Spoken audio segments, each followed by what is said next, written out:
हम देख रहे हैं जैसे लाडली बहन योजना का ही है, तो वो मुझे वो योजना बिल्कुल पसंद नहीं है। फ्री फ्री पढ़ाई दे के तुम करोगे क्या, जब तुम जॉब ही नहीं दोगे? ग्रेजुएशन के बाद क्या करेगा युवा? मेरे हिसाब से रीजनल पार्टी की बहुत आवश्यकता है, क्योंकि जो बीजेपी और कांग्रेस है उनको मालूम है कि हमारे अलावा कोई है नहीं। हम जब से पैदा हुए हैं हमने सिर्फ और सिर्फ एक सरकार का राज देखा है। हमने दूसरी सरकारों के राज केवल किताबों में पढ़े हैं या किसी और के अपने पापा अपने दादाओं के मुंह से सुना है। तो उसको जब पता चला कि हम लोग मुसलमान हैं तो उसने वहीं चाय फेंक के और मतलब इतना गंदा गंदा बोल के चला गया। न्यूज़ लॉन्ड्री की टीम पिछले कई दिनों से मध्य प्रदेश के अलग अलग हिस्सों में घूम रही है और आज हमारा कारवां राजधानी भोपाल में पहुंचा है। यहाँ हमें कुछ यंग वोटर्स मिले, जिनमें से बहुत सारे फर्स्ट टाइम वोटर्स भी हैं। तो इनसे बात करते हैं, जानते हैं कि इनके आसपास का माहौल कैसा है, इनके लिए क्या अच्छा है क्या बुरा है, आने वाले 17 तारीख को ये किन मुद्दों पर वोट डालेंगे। इस इलेक्शन में आप किन मुद्दों पर वोट डालेंगी? एम्प्लॉयमेंट, मतलब जितना हम लोग को मालूम है कि मध्य प्रदेश में एम्प्लॉयमेंट का बहुत एक बड़ा इशू है। तो मेरा ये एक मेन मुद्दा रहेगा कि जो आने वाली गवर्नमेंट है वो हमारी मतलब स्टेट में और ज़्यादा हमारे लिए वो अपॉर्चुनिटीज़ मतलब प्रोवाइड करे, ताकि हम लोग को भटकना ना पड़े ना।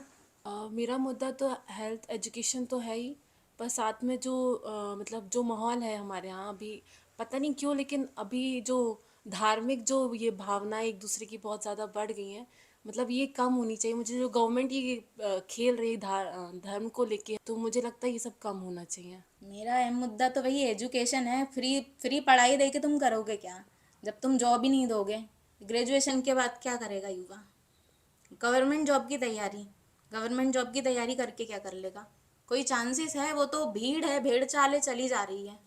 कोई प्राइवेट सेक्टर में युवा के लिए कोई ऐसा नहीं है कि अच्छी सैलरी पे जॉब मिल सके, ऐसा बिल्कुल भी नहीं है। तो हम वो सारी बेसिक फैसिलिटीज़ जो हमें चाहिए, जैसे हेल्थ हो गया या रहने के लिए घर हो गया या जो भी जितनी भी ज़रूरतें हैं, वो हम तभी पूरा कर पाएंगे जब हमारे हाथ में पैसा होगा, और पैसा तभी आएगा जब हमारे पास रोज़गार होगा। तो रोज़गार एक मेरे लिए जो एक बेसिक क्राइटेरिया रहेगा इस बार वोट देने के लिए। अच्छा, लाडली योजना जो आपके स्टेट में अभी लॉन्च हुई है, पिछले 4-5 महीने से चल रही है, तो क्या आपको लगता है कि ये बस वोट के लिए है या सच में महिलाओं को एम्पावर करने के लिए है?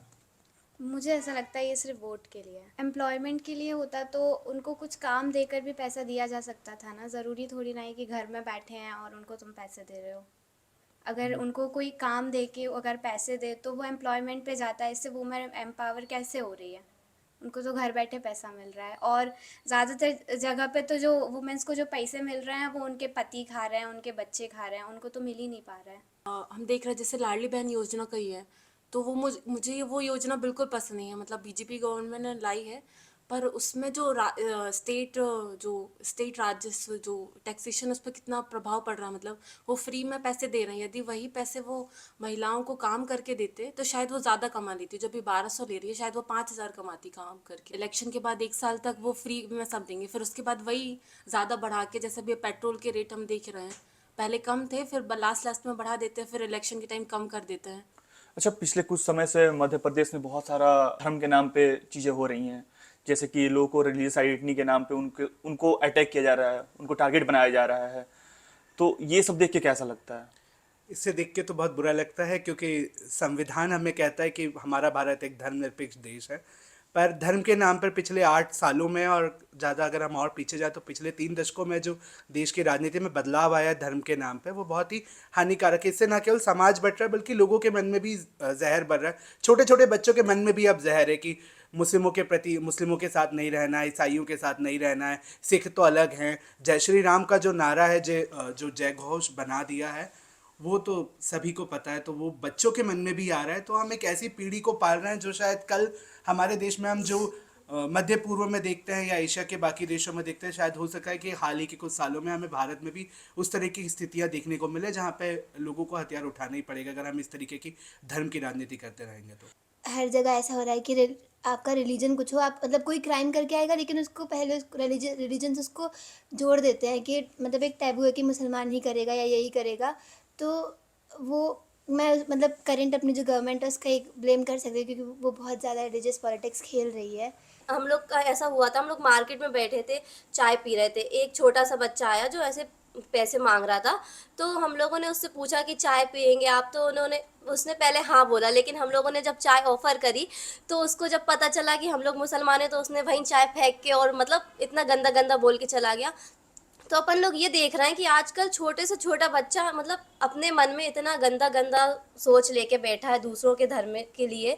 तो ये सबसे पहले सही करने की ज़रूरत है कि अगर कोई सरकार आ रही है तो वो सब चीज़ों को इक्वल रखे, ना कि एक पक्ष को ज़्यादा। मध्य प्रदेश में किसी और इलाके में हिंसा भड़कती है और फिर किसी उससे कहीं दूर जहाँ पे उस हिंसा को लेके लोगों को कोई मतलब नहीं उस हिंसा से, वहाँ पे लोगों के घरों पे बुलडोजर चलाया जाता है और ऐसे घर में बुलडोजर चलाया जाता है जो घर प्रधानमंत्री आवास योजना के तहत बनी थी। तो इस पे क्या कहना है आपका?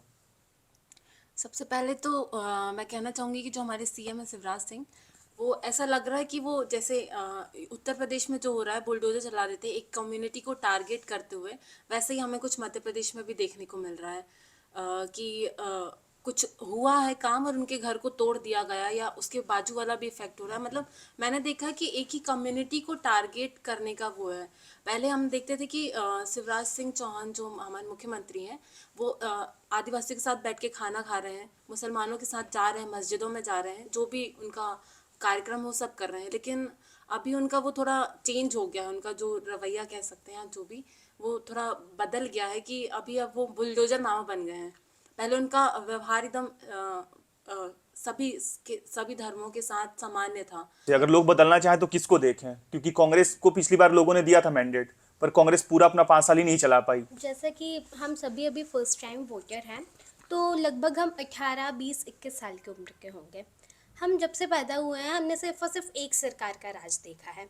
हमने दूसरी सरकारों के राज केवल किताबों में पढ़े हैं या किसी और के अपने पापा अपने दादाओं के मुंह से सुना है। तो मुझे ऐसा लगता है कि इस बार बदलाव की अति आवश्यकता है और अगर बदलाव चाहिए तो हमारे पास ज़्यादा कोई ऑप्शंस नहीं है। हमारे पास गिनती के 1 या 2 ऑप्शन हैं, तो हमको उन दोनों में से ही कुछ एक चुनना पड़ेगा। ऐसे में राज्य में एक रीजनल पार्टी होना कितना ज़्यादा जरूरी हो जाता है? देखिए, जब अपन बात करते हैं सरकार की, तो अगर अपोजिशन की सोचेंगे तो फिर हमारे पास या तो बीजेपी आएगा या तो कांग्रेस, उसके अलावा कोई और सोच ही नहीं सकता। बीजेपी के बाद कांग्रेस ही क्यों, कोई और तीसरा भी चुन सकते हैं अपन। पर कोई है ही नहीं रीजनल पार्टी, तो क्या स्टेट में अभी एक रीजनल पार्टी की बहुत आवश्यकता है? हाँ, ज़रूरत है उसकी। सर मेरे हिसाब से रीजनल पार्टी की बहुत आवश्यकता है, क्योंकि जो बीजेपी और कांग्रेस है उनको मालूम है कि हमारे अलावा कोई है नहीं। तो जो बीजेपी कर रही है वो भी कांग्रेस ही कर रही है। अभी बीजेपी अगर मुफ्त की रेवड़ी जो दे रही है तो कांग्रेस भी वही ऑप्शन दे रही है। अगर कोई तीसरी पार्टी रहती तो शायद से जो मुद्दे हैं उनको और अच्छे तरीके से वो लोग लाते और काम भी करते। तो मेरे हिसाब से एक रीजनल पार्टी होना चाहिए। आपके राज्य का अहम मुद्दा क्या है और उसको मीडिया कैसे दिखा रही है या नहीं दिखा रही है? मेरे राज्य का सबसे बड़ा मुद्दा तो रोजगार है और महंगाई है। लेकिन जो राज्य है वो अभी क्या कर रही है कि एक सरकार की बढ़ाई पे बढ़ाई करी जा रही है। जब भी न्यूज़ चैनल देख रहा हूँ, कोई भी न्यूज़ चैनल देख रहा हूँ, तो एक सरकार के लोग ही जा रहे हैं उधर, उन्हीं को बढ़ावा दिया जा रहा है, उनके कामों को प्रदर्शित किया जा रहा है। जबकि ऐसा नहीं है। मैं एक युवा हूँ और मुझे रोजगार है, लेकिन मुझे बाहर जाना पड़ेगा क्योंकि मेरे लिए उस तरह का रोजगार नहीं है। भोपाल जैसा शहर है जो बहुत बड़ा है, यहाँ पे एक इंडस्ट्रियल एरिया भी है, मगर उसमें उस तरह की इंडस्ट्रीज़ नहीं है कि हर प्रकार की युवा को रोजगार मिल सके। एक बहुत बड़ा और महंगाई। अभी मैं परसों ही राशन उठाया था। मेरे मम्मी पापा भी राशन का खर्चा देखते थे बहुत पहले, लेकिन अब मैं देखता हूँ तो जो राशन का खर्चा है वो दुगना हो गया है। जो 500 रुपये की चीज़ आती थी वो 1000 रुपये की आने लगी है। तो महंगाई नहीं है तो क्या है? तो एक बहुत बड़ा मुद्दा है मध्य प्रदेश का। स्वास्थ्य की सुविधाओं को लेकर ग्रामीण लेवल पे मध्य प्रदेश में क्या स्थिति है? मैं बताऊंगी, मैंने एक मोहगांव ब्लॉग, मतलब मैं मंडला डिस्ट्रिक्ट से आती हूँ। मैंने देखा मोहगांव ब्लॉग में, मेरी फैमिली की स्टोरी है वो। तो वो डॉक्टर मतलब उनकी डिलीवरी होने वाली थी और डॉक्टर पूरे दिन नहीं मिला उनको। तो उनको पूरा मतलब 50-60 किलोमीटर दूर डिस्ट्रिक्ट हॉस्पिटल में लाना पड़ा उनकी डिलीवरी के लिए। और वो आया ही नहीं डॉक्टर। नर्स लोग मतलब वो कर रही थी पर वो परेशान हो गई थी, तो उनको वहाँ पे ट्रांसफ़र करना पड़ा, डॉक्टर मिले ही नहीं।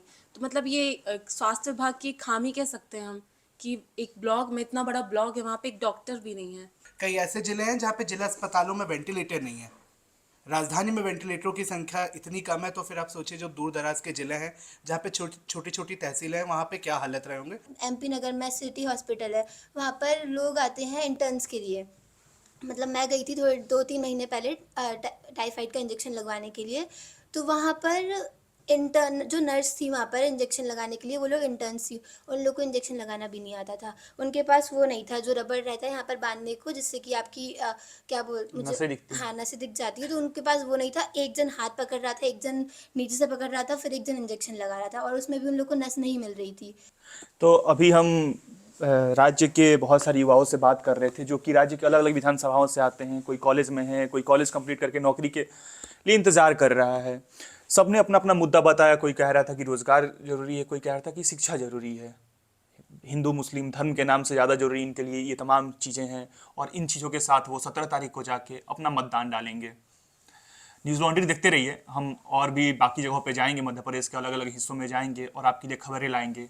और ये सब हम कर पा रहे हैं क्योंकि हमें आपका सहयोग है। सो newslaundry.com/election fund पे जाइए और हमें कंट्रीब्यूट करिए। अपने कलीग प्रतीक गोयल के साथ मैं आशीष आनंद, भोपाल से।